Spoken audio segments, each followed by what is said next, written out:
به این دوستان در مورد کندانسور ضمیمه، ما کی میایم کندانسور ضمیمه اضافه میکنیم؟ موقعی که نشی از بدنه باشه.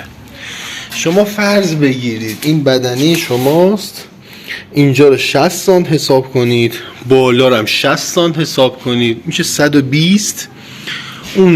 اون سمت یخچال هم که 120 تا اونجا داریم میشه 240. خود دور اینا هم خب عرضم خدمت شما که کندانسور لوله رفته از اینجا. شما باید اینا رو هم محاسبه کنید، یعنی یه دونه 60-70 سان اینجوری، یه 60-70 سان پایین. حالا بعضیشون هم هستن که از این وسط هم رفتن و 2 تا هم که اینجوری اومده از بالا به پایین برای یخچال. اینا رو محاسبه میکنید و نسبت به اون کندانسور بهش اضافه میکنید.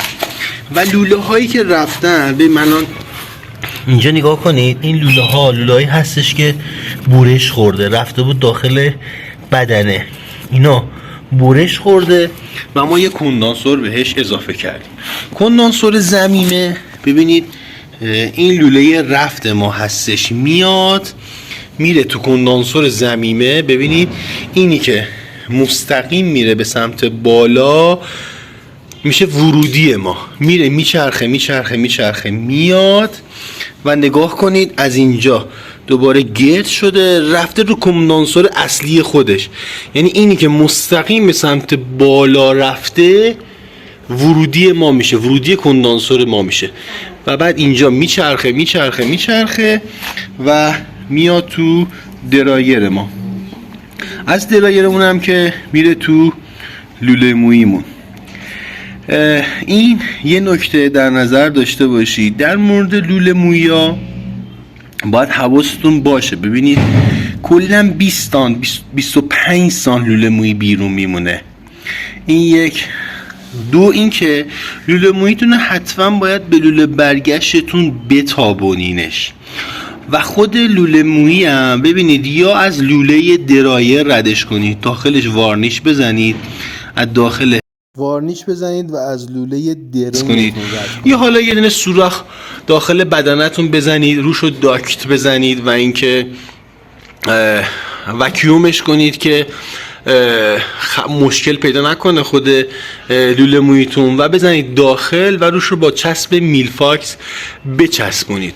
خود همین کندانسور هم یه فن مخصوصی داره، حالا بعدا بهتون نشونش میدم. یه فن مخصوصی داره. مثلا من بعضی دیدم خود لوله مویی رو اضافهشو از داخل آوردن و کلا بیرون تابوندن که این کار اشتباه هسته. شما نباید بیشتر از 20 سانت تا 25 سانت نهایت بیرون باشه لوله مویتون، تا جایی که میتونید لوله مویتون رو به سمت داخل ببرینش.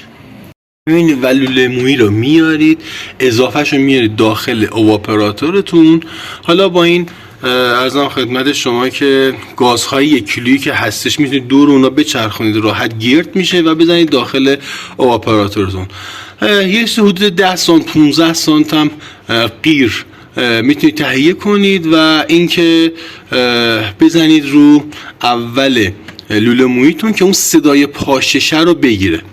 لوله مویی داخل خود اواپراتور یخ نمیزنه، چون اگه در فرض بگیرید خود گاز R134 رو منفی 40 درجه تازه به اون حالت جوش میرسه و اینکه یخ بزنی نیست. یعنی لوله موییتون اگه داخل خود اواپراتور باشه اصلا باعث یخ زدن لوله موییتون اصلا نمیشه. این قیر رو برای این میزنن که صدای اون پاششه رو بگیره. حالا جدولی که داره در مورد خود گازها که تو چه عرضم خدمت شما که تو چه رنجی و تو چه نمایی به اون حالت عرضم خدمت شما که پاشش و یا حالت گاز و مایع شدن میرسن و اگه نگاه کنید متوجه میشید که لوله مویی اصلا یخ نمیزنه. این یه مورد. این مورد در مورد خود همین کاورهایی هستش که واسه یخچال استفاده میشه. من دیدم رفتم خونه مشتری دیدم کاورها رو مثلا بعضی ورشن مشنبا زدن اینجاهاشو، همین یونولیتا رو، یا اینکه خیلی جاهاشو تیکه تیکه کردن ببینید اینجا نکنید دور این یونولیتو، ببینید اینجا رو یه لبه گذاشتن، اینورم یه لبه گذاشتن و پایین رو نگاه کنید یه لبه شیبدار حدود 45 درجه گذاشتن.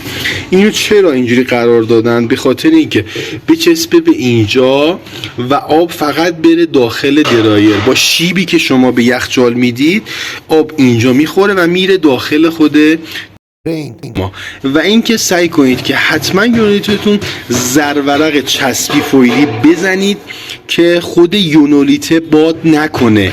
رو یخچال‌های 810 یه ایراد اپیدمیکی دارن، حالا سعی میکنم اونم براتون بگیرن. شما هر کاری میکنید تمام قطعات هم حتی درست هسته، سنسورتون درسته، ارزم خدمت شما که خود بوردتون سالمه، قطعات دیفراستتون سالمه، سنسوراش مثلا اینجا قرار داره، سنسورهای 810 اینجا قرار داره، بازم میبینید آب تو جاب میوهیتون میمونه.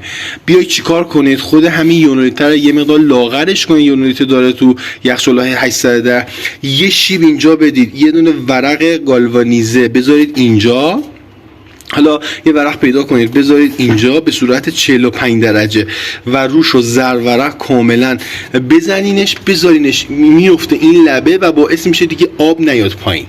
یه سری از ایرادهایی که پیش میاد از همین یونولیت آبو به خودش جذب میکنه و میریزه پایین، یا دیفراست ناقص میشه، آب کم کم جمع میشه و یونولیت به خودش میگیره، یه دفعه آب میریزه پایین. ولی اینو در حالت 45 درجه اینجوری بذارینش و زرورق روش بزنید و بره تو این لبه، دیگه آب تو جامیوهی شما نمیاد.